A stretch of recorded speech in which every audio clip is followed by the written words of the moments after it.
메리줄리의 곰테이프.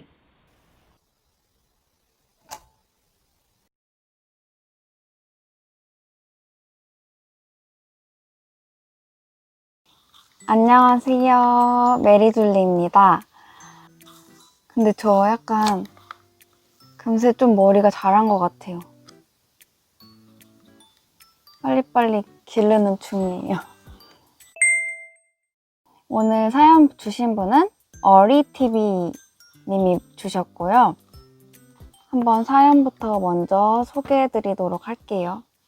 안녕하세요. 저는 시각장애인 공무원 준비생입니다. 우선 메리줄리님의 깊은 마음이 너무 감동입니다. 제가 얘기하고 싶은 것은 무너진 삶을 재건할 때의 경험입니다. 저는 중도 시각장애인이고 장애급수는 가장 높은 급입니다. 2017년에 희귀병을 얻어 다니던 회사도 그만두게 되고 인생 계획도 다 무너졌죠. 경제적 수입뿐만 아니라 더 이상 제 전공을 선택하기 어려운 상황이 된 것이고 연인이나 친구들이 떠나간 상황이었으며 무너지고 나서 드는 생각은 두려움이었습니다. 어떻게 쌓아 올린 건데 어떻게 다시 쌓냐고 이런 마음이었죠. 하지만 어쩌겠어요. 공든 탑은 무너졌고 무너진 탑을 바라만 본다고 다시 탑은 안 세워지니 다시 일어서려고 노력했으나 후유증은 꽤 오래 가더라고요. 몇 달 동안 방 안에 불 꺼놓고 앉아 있었습니다. 그리고 누군가 저를 일으켜 세워주길 기다리고 있었죠. 짠! 하고 요정 같은 게 나타나 모든 게 꿈이었고 다시 원래대로 돌아갈 거야 라고 해주길 바라는 이상한 기대도 했었죠. 다시 일어나게 된 계기는 극적인 사건도 아니고 운명 같은 지인을 만난 것도 아니었습니다. 그저 가만히 앉아있던 제 행동이 너무 지루했기 때문입니다. 그냥 혼자 있기에는 너무 심심했고 사람 냄새도 맡고 싶고 이왕 일어난 일 견뎌보고 인생 즐겨보자 라는 생각이 들었죠. 정확히는 가족이 일어나라고 해줬고 친구가 제 손을 잡아주었습니다. 앞이 보이지 않으면 아무것도 할 수 없을 것이라 생각했지만 막상 이것저것 배워보고 실천해보니 불편해도 뭐라도 할 수 있더라고요.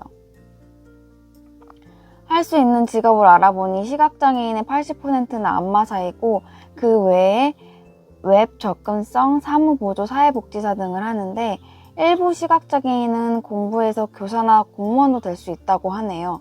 게다가 안마사나 웹 접근성 같은 기술적인 거는 배우는데 2년 정도 시간이 걸린다고 하고요. 차라리 2년 동안 다른 기술을 배우는 것보단 2년 공부해서 공무원 돼보자는 생각에 공무원을 준비하게 되었습니다. 진짜로 너무 힘들었습니다. 귀로 문제를 푸는데 하루에 12시간 동안 공부하면서 매일 이명에 시달렸습니다. 건강을 생각하면서 운동도 시작하였고 이러저러 취미생활을 하면서 스트레스를 해소하였습니다. 아픈 걸 짓눌러가며 답답한 것을 참아오면서 현재 필기 합격까지 도달했네요. 돌이켜보면 우리 삶은 영화나 드라마처럼 삶의 극적인 반전이나 계기가 있는 게 아니고 지금까지 쌓아왔던 것으로 천천히 이루어지는 것 같더라고요. 시각장애인이 되면서 바닥으로 추락했다고 생각했는데 막상 추락해보니 완전 바닥은 아니더라고요. 현재 이룬 성과는 아무것도 없습니다. 그런데 필기 공부했을 때 정말 인생에서 그만큼 치열하게 살아본 적이 있었나 싶네요. 하지만 지금은 면접 공부한답시고 축 늘어져 있네요. 다시 한번 그 치열함을 찾을 수 있게 응원 부탁드리고 지금 인생 치열하게 도전하시는 많은 분들을 응원합니다. 마지막으로 제 경험이 괜찮았다면 메리줄리 채널 구독, 좋아요 부탁드려요. 사연 마치겠습니다. 라고 사연을 보내주셨어요. 일단 제 채널까지 같이 홍보를 해주셨는데 먼저 진짜 필기 합격부터 이렇게 축하드리고요. 전 처음에 사연을 읽고 든 생각은 만약 내가 같은 상황이었다면 과연 어린이처럼 해낼 수 있을까라는 생각부터 먼저 들더라고요. 귀로만 공부하는 와중에 매일 이명에 시달리시면서 얼마나 그 고통스러운 과정을 참아오셨을까 라는 생각이 진짜 많이 들었어요. 어떻게 보면 보통 우리는 공부만 하는 데에도 힘이 들잖아요. 근데 어린님께는 어쩌면 그 공부하는 그 자체, 그 행위 자체가 매 순간 고통이셨을 수도 있는데 진짜 어떻게 이렇게 해오셨는지 가늠이 안 가요. 진짜 대단하시다는 말씀밖에 떠오르지 않더라고요. 그래서 수험 기간에 이렇게 인내하고 오신 만큼 전 진짜 꼭 그 원하는 결과 얻으셨으면 좋겠어요. 그래서 아까 어린님이 지금 면접 준비 중인데 필기 준비 때 치열함을 찾을 수 있게 응원해달라고 하셨잖아요. 그러니까 제가 그냥 단순하게 뭐 할 수 있어요, 힘내세요 이렇게만 말하지 않고 진짜 친한 친구한테 현실 조언한다는 생각으로 그냥 직접적으로 말씀을 드릴게요. 일단 아시다시피 공시생의 세상에서는 합격과 불합격의 결과로만 나눠지잖아요. 공무원이 인생의 전부는 아니지만 어린님의 현재 목표는 지금 공무원이니까 우린 수험생의 본분으로 그에 맞게 최선을 다해야 되겠죠. 그래서 지금 필기 합격이 공무원 최종 합격이 아니잖아요. 최종적으로 공무원까지 되고 싶으신 거잖아요. 근데 여태까지 잘 해오셨는데 계속 늘어지다 보면 우리 또 공부해야 되잖아요. 12시간씩 공부하고 이명에 시달리면서 건강 악화되고 우리가 그런 생활을 어린님이 또 해야 돼요. 그러니까 지금 조금만 참아봅시다. 면접이 보통 한 달쯤 뒤에 있죠. 그러면 필기 합격하시고 이제 며칠간 푹 쉬셨으면 이제는 달리셔야 될 때라고 생각을 합니다. 한 달 달리실 거예요? 아니면 기약 없는 1년, 2년 달리실 건가요? 나중에 그래 그 한 달 조금만 참을 거 이렇게 되면 안 되잖아요.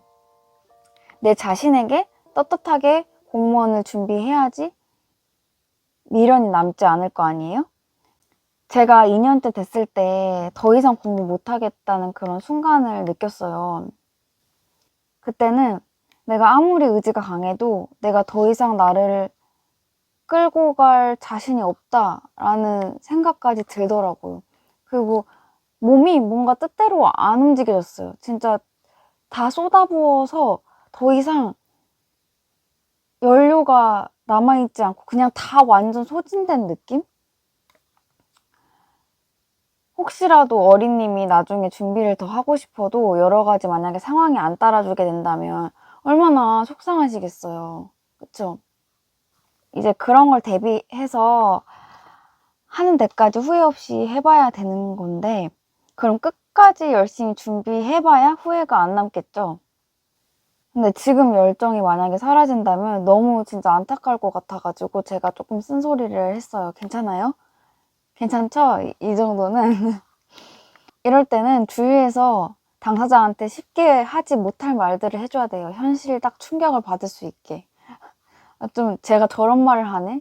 해서 내가 오기가 생겨서라도 더 열심히 해서 결과를 보여야겠다 이런 마음 들 정도로 저는 약간 그런 마음이 들면 오히려 자극받는 것 같아요. 뭐 아닌 사람들도 있겠지만 이렇게 말씀드리는 게 왜냐면 지금까지 해보신 노력이 헛되면 안 되잖아요. 그래서 그게 너무 아깝잖아. 그래서 끝까지 끌고 가셨으면 좋겠어요. 진짜 좀만 더 화이팅해서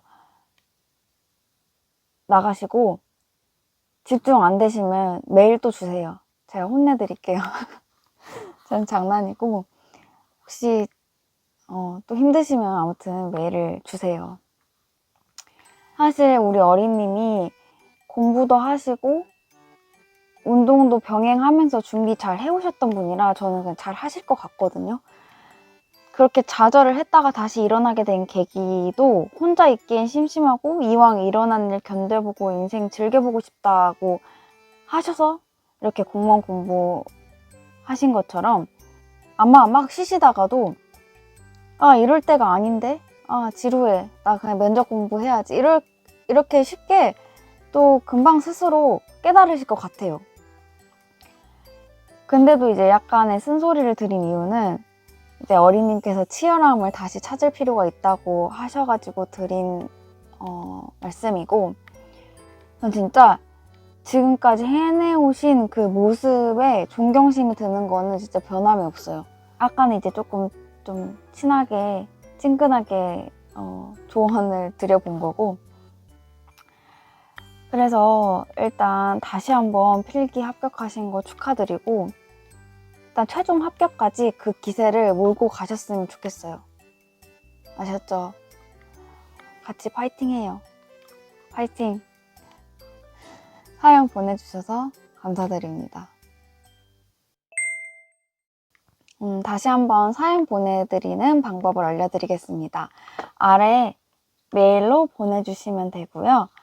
뭔가 내가 해오던 거를 포기하고 새로운 도전, 아니면 지금 도전하는 거, 뭐 고민이라든지 그냥 저와 함께 나누고 싶은 이야기가 있으시다면 다 메일로 보내주시면 돼요.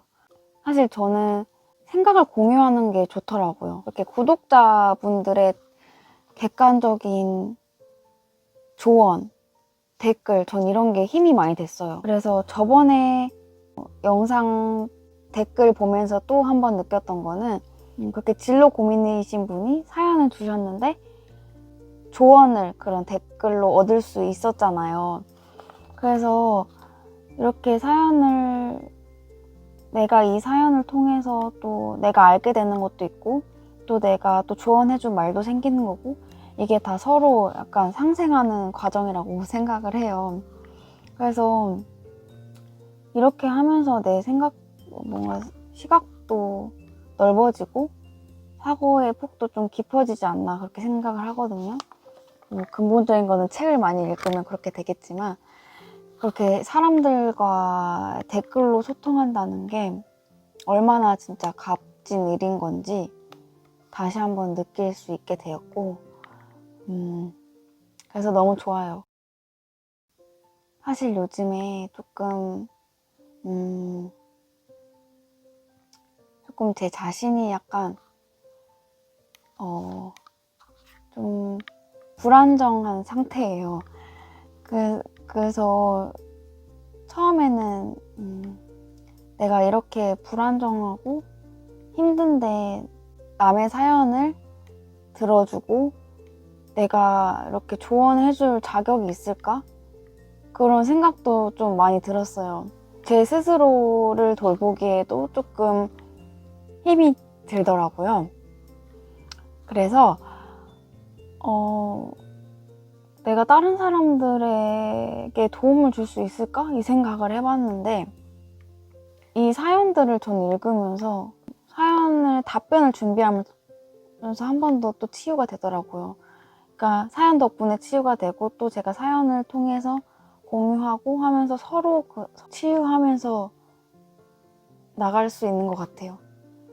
이게 말을 어떻게 정리해야 될지 모르겠는데, 내가 이렇게 상담을 해주는 입장이니까 나는 무조건 밝아야 되고, 나는 지금 자존감이 높고 포장하고 싶지 않았어요.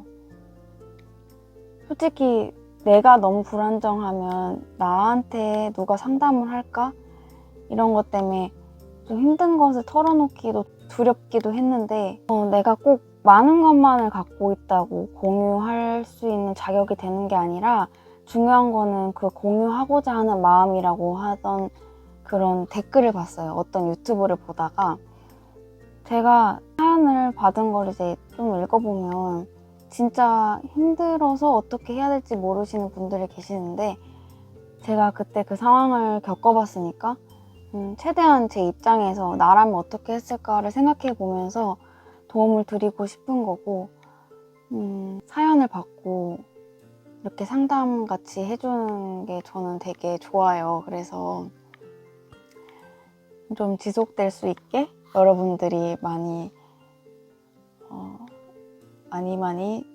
공유해 주셨으면 좋겠습니다. 오늘 약간 주절주절 사연에 덧붙여서 이야기가 길어졌는데, 저도 그런 상태예요. 그냥 이게 조금 시간이 필요한 것 같아요.